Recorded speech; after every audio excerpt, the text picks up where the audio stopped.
Cheers, and welcome back to another episode of Puff Puff Pondercast. I'm your host, Emily, and I'm really glad that you stopped by. Today, we are continuing our dive between the lines of Dean Kuipers' Burning Rainbow Farm. Now, I want to try a different layout. I still plan to give a detailed retelling from the assigned reading for those that haven't had a chance to pick up a copy themselves, but still want to join in on the conversation. Instead of separating the segments, however, I plan to work in some of my views and different takes on the events as we progress. I've never been a member of a book club, and I sure haven't ever tried to host one virtually before, but I want this to be more conversational, if possible. I don't mind trying a few new things while we get situated here, so please let me know what you think about the changes in the comments below. If you haven't seen the first video covering chapters 1 through 5, I'll link that into the description box for you to watch first. I think it's going to be okay. I don't know how to read a book necessarily, how to analyze it properly. I'm still reading a book though, I'm still viewing different perspectives, and I'm still learning new, unique stories. So I want to focus more on that rather than going back through and trying to tie in themes and literary devices that, honest, I don't even know if I'm using correctly. The book, also, I'm coming to realize, is one that I would have rather put down if it hadn't have been for my deeper interest in the story that it's telling. Dean has a great way of conveying his interviews in a narrative style. However, his journalistic research really shines through in the text itself.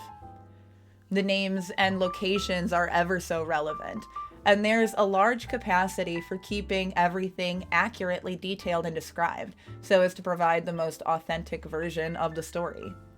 I've read other books that are more in the style of memoirs, and so this has been a bit heavier and dense trying to read it.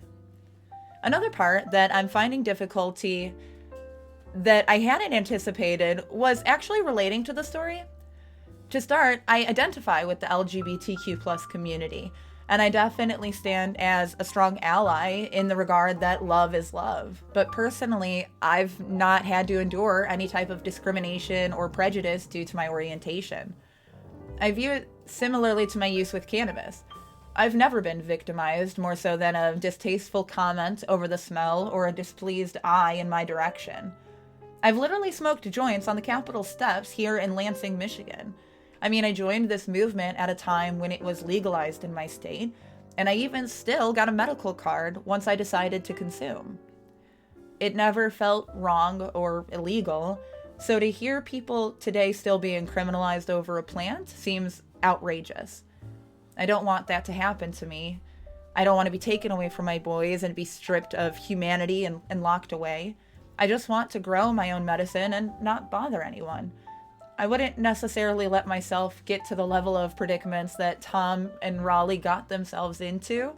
I'm not sure that I can come to terms with those choices. However, I do know that there's still plenty more story to explore here. So without further ado, let's start our dive between the lines on chapters 6 through 10 of Burning Rainbow Farm. In Chapter 6, we get a look at how Tom made his way into real estate and built a name for himself in a working-class neighborhood on the south side of Elkhart. After coming back from Oklahoma, his old friend Wright Spry introduced him to land contracts, which are a type of rent-to-own setup that allow people to buy property without going through a bank. This approach really fit Tom's style. He didn't like dealing with big institutions, and he preferred to keep things direct and hands-on. His straightforward, though sometimes aggressive, negotiating style worked really well here, and he quickly became known in the area for his unique way of doing business. Now, as his reputation grew, Tom started buying up properties that needed a lot of work. He and his crew handled most of the renovations themselves, and they turned rundown buildings into decent rentals. He may have started as a slumlord of sorts, but Tom quickly raised the bar and set higher standards for the properties that he owned.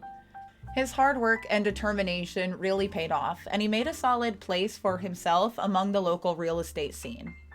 To keep expanding, Tom took on more unusual type of side jobs. One of his specialties became climbing flagpoles, and it was a skill that he turned into a full-fledged business called Tom's Flag Service. He ended up installing flagpoles on some pretty notable buildings around the town, like the county courthouse and the old Sears store. This job paid really well, and Tom built it out into a full-service company. He ended up handling everything from like chimney sweeps to lawn care and repairs, and by the mid-'80s he was running Tom Service Inc., which was advertised as a business that could take on just about any task that you threw at it. Tom's crew was as colorful as the work that they did. His team was made up of people with varied and unconventional backgrounds. One crew member was Mo Yonkers, who was an ex-military libertarian free spirit who had a deep love for cannabis. Mo liked the freedom that Tom's business offered, and he wasn't alone. Many of Tom's employees saw Tom's services as a place where they could be themselves and not worry about fitting into corporate norms. This group of workers eventually became more like a family, connected by a strong loyalty to Tom and his shared love of freedom and independence. This was especially important because in the 1980s, drug testing became a big issue throughout the workplace. Many people in Elkhart were losing jobs because of their cannabis use. But Tom hired these people without judgment and even provided ways to help them pass drug tests. And Tom's services became a kind of refuge for those affected by the war on drugs. Tom's life and work reflected his belief in personal freedom, in loyalty, and inclusivity. And he built a supportive, even though unconventional community around these values. And it's clear that his approach is what laid the groundwork for what he was looking for in Rainbow Farm. Chapter 7 finally lets us dive into Tom's relationship with Raleigh, which was a true turning point in his life. Now, before meeting Raleigh, Tom is known for a more wild lifestyle, but his friends noticed that something shifted when Raleigh came into the picture.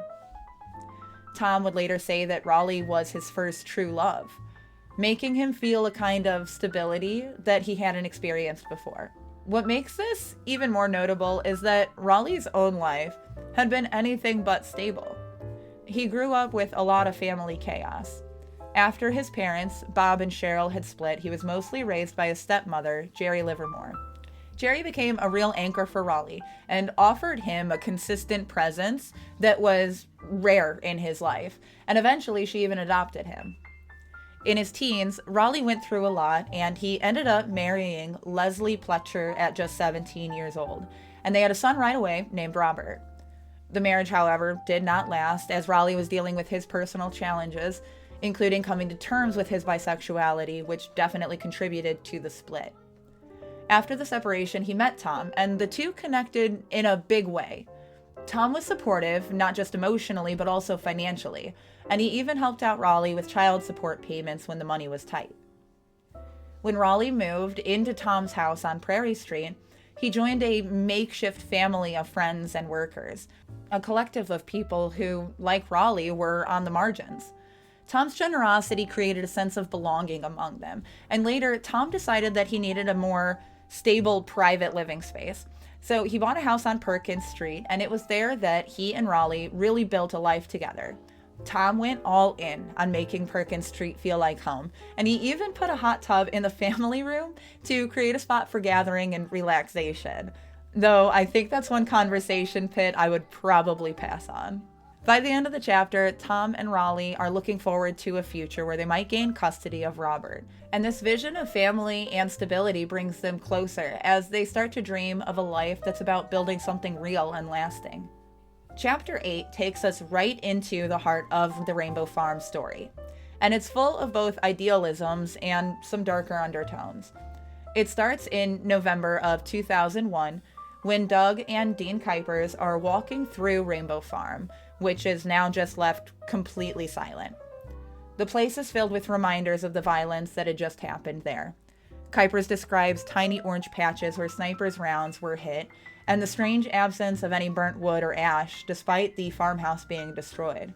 Instead of smoke or scorched earth, he notes this surprising smell of sassafras lingering in the air, and it's almost as if nature is trying to erase the tragedy that had just unfolded. To understand what Rainbow Farm really meant to Doug and Tom, the chapter then jumps back to the earlier days. It's 1993, and Tom first sets foot on this land. instantly feeling like he was meant to own it. I find it interesting that he had a similar experience at the end of chapter 1, when he stood at the top of Mount This with that same sense of conviction. He saw it as more than just a piece of property. It was like destiny calling. And even though he would legally own it, Tom spoke as though everyone who loved the place shared a stake in it. Through a lucky set of connections, he learned that Maurice Williams, who was an ex-cop and the land's owner, was interested in selling. So Tom ended up selling his office on Indiana Street to buy the farm. And it was a big move, definitely financially risky. But it showed just how committed he was to this dream. So as soon as they moved in, Tom, Doug, and their friends renamed it Rainbow Farm. It was inspired by the 3 times that they saw rainbows while having lunch on the hill behind the farmhouse. And sure enough, the name sparked assumptions from people outside their circle. Some thought that they were part of the Rainbow family, which was a group of 60s and 70s hippies activists. Others thought Rainbow Farm was linked to the LGBTQ plus rainbow flag. But Tom shrugged off and let people think what they wanted.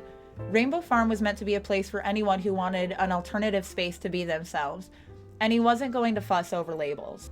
Now, once they settled in, the farm quickly became a magnet for friends and like-minded folk.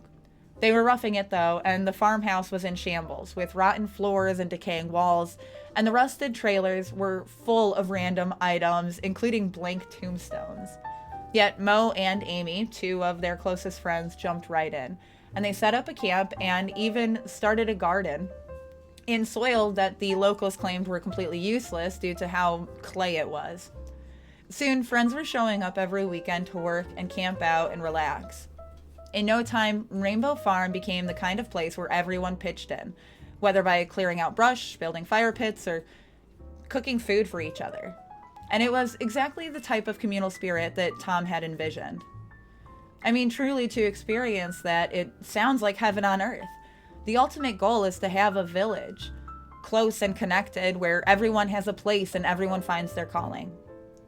It didn't take long for Tom to start dreaming bigger, though. That first 4th of July, they hosted a pig roast and expected maybe 100 people, but 250 ended showing up, and some were complete strangers. The entire weekend had a joyful, freewheeling vibe, with tents scattered around the property, live music, and enough food and drink to keep everyone happy. Tom saw it as a sign that Rainbow Farm could be more than just a personal refuge.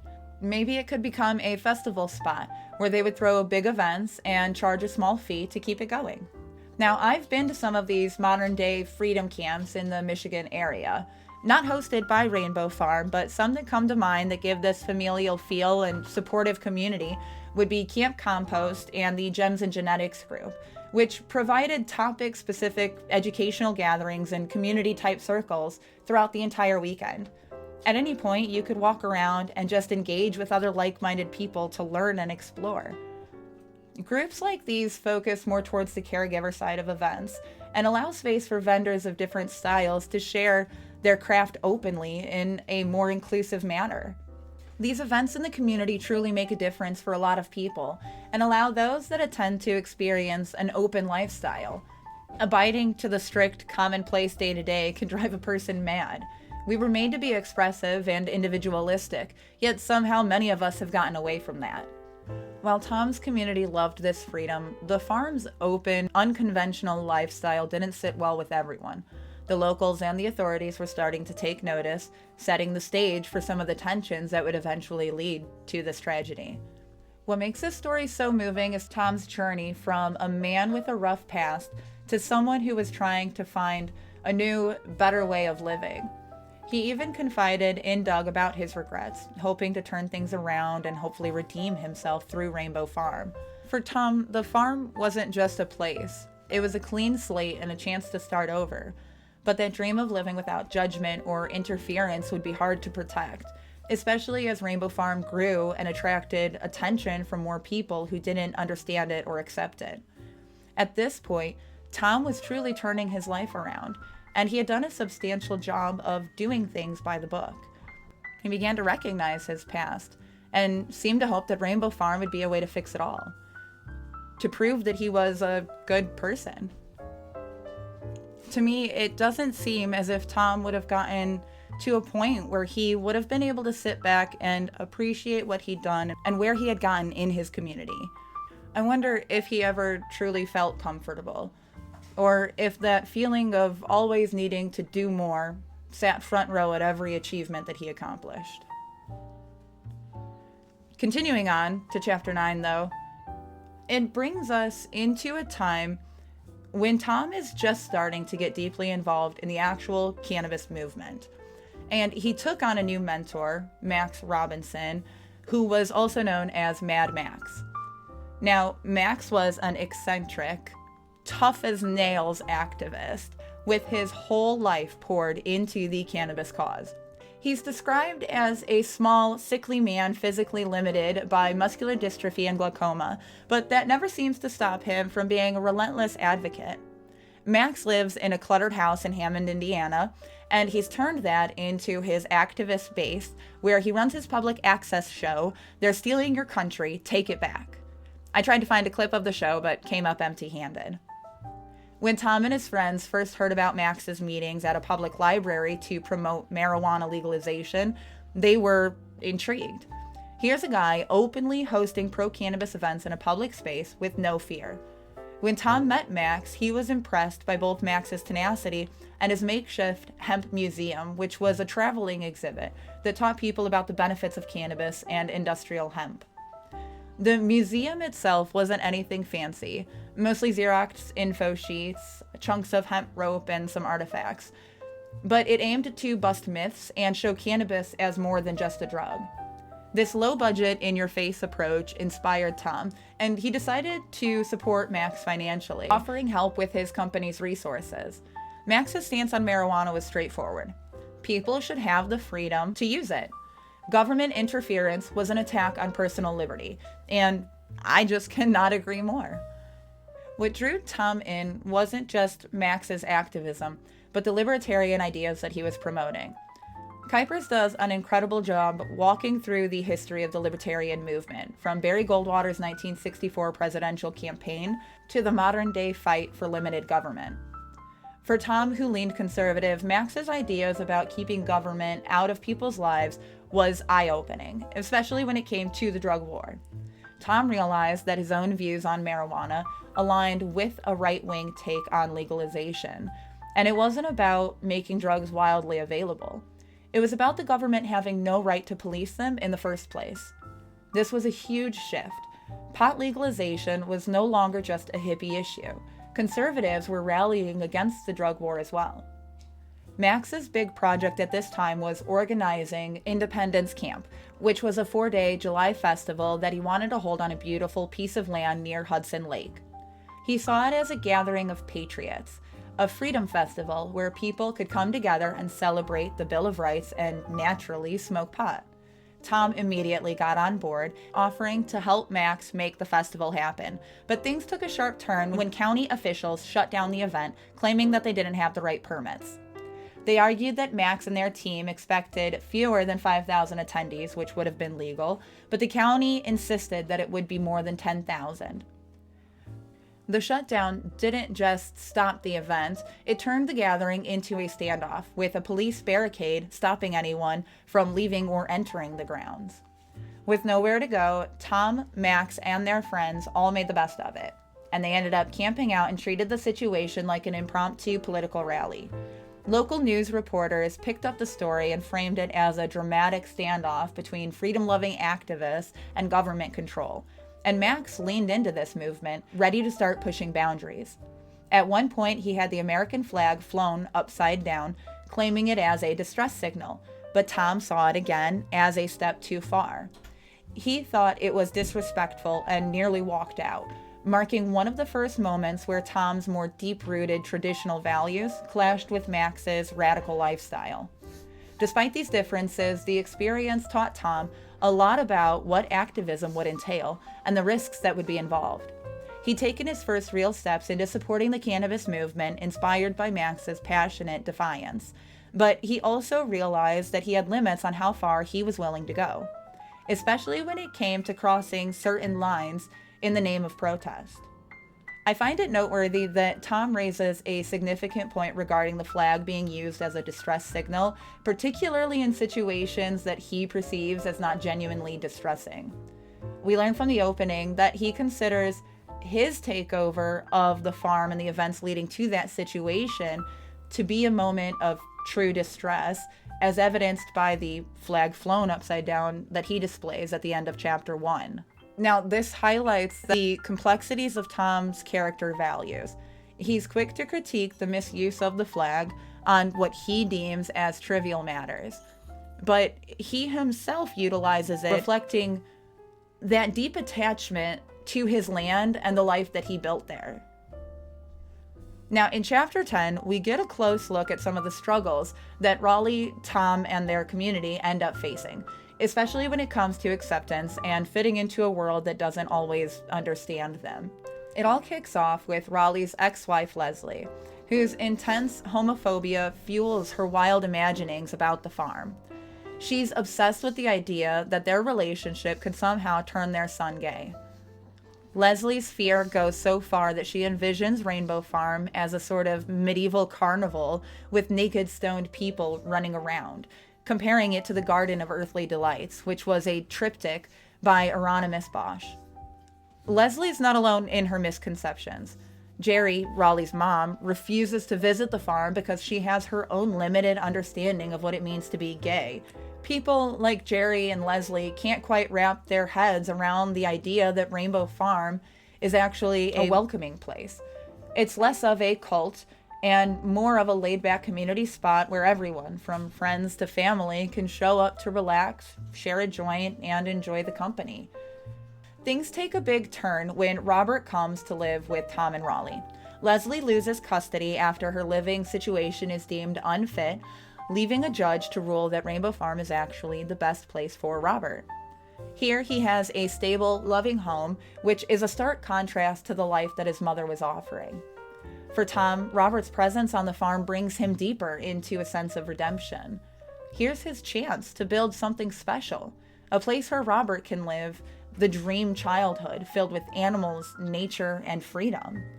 It's a peaceful, joyful scene that really makes Rainbow Farm feel like a sanctuary. Now, peace, however, is hard to hold on to because on April 19th in 1995, the Oklahoma City bombing took place, and the news rattled Tom. He's angry, hurt, and frustrated, reminded of past government actions at places like Ruby Ridge and Waco, Texas. Those events left a deep mark on him, and Tom feels like the government is waging war on people who don't conform. Fueled by alcohol and his anger, he starts ranting at the local bar, chanting, "Long live David Koresh." And it's an intense scene, and before long, his words spark a fight with Pearl Mills, a local woman who doesn't take kindly to his screaming. Things get out of hand fast, and Tom is arrested, and the encounter leaves him facing serious charges. Jail, however, gives Tom some time to think. It's a sobering experience, and one that lets him reflect on his anger and what he really wants to do with Rainbow Farm. When he gets out, he reconnects with Max, and together they start dreaming up plans for a hemp festival on the farm. Their visions don't completely align, however. Max assumes the farm will become a communal space for the movement and a place where everyone shares everything. Tom, however, sees it as his property, something that he chooses to share. It's a subtle but important difference in view. Tom believes freedom is all about individual choice and respect for personal property, sort of a do what you please as long as it's yours mentality. Well, Max imagines a collective venture. This small but growing rift hints that even among like-minded friends, unity isn't always easy. Now, that's where the assigned reading for this week ends. So let's go and unpack some terms that I had to look into further to better understand some of the stories surrounding us. For starters, the Rainbow Family, also known as the Rainbow Family of Living Light, is a counterculture group that emerged in the late 1960s and the early 1970s. And this is a group that was being compared to Rainbow Farm. The Rainbow Family is known for their annual gatherings on national forest lands, where they come together to celebrate peace, love, and community. These gatherings, often referred to as rainbow gatherings, are characterized by their large-scale communal living and emphasis on environmentalism and spiritual connection. The participants come from all walks of life and backgrounds, just like what Tom was trying to build at Rainbow Farm. They were united by their shared values and desires for a more harmonious world. The Rainbow family has no formal leadership or hierarchy and operates on a consensus-based decision-making model. They prioritize self-sufficiency, sustainability, and respect for the natural environment. Their gatherings often involve music, dancing, meditation, and workshops on various topics. While the Rainbow family has faced criticism and some controversy over the years, it's been more so regarding their impact on public lands because they continue to draw thousands to their annual gatherings. I would relate a Rainbow family gathering to something more that I experienced like at Camp Compost, and Rainbow Farm to be something more like a camping event from GemsnGenetics. Again, those are both Michigan-centered events, so I'll link some information in the description box for anyone to check out and support. For our West Coasters, something to look out for is the 2025 annual Rainbow Family Gathering, which is going to be hosted in California. Another concept that I took a little rabbit hole look at was about the Garden of Earthly Delights. This is the triptych. A triptych is a painting with 3 panels that can be opened or closed. When closed, it forms a single, more unified image, and when opened, it reveals 3 distinct scenes. Now, when closed, this triptych, being referred to, depicts a sphere representing the world with God creating it.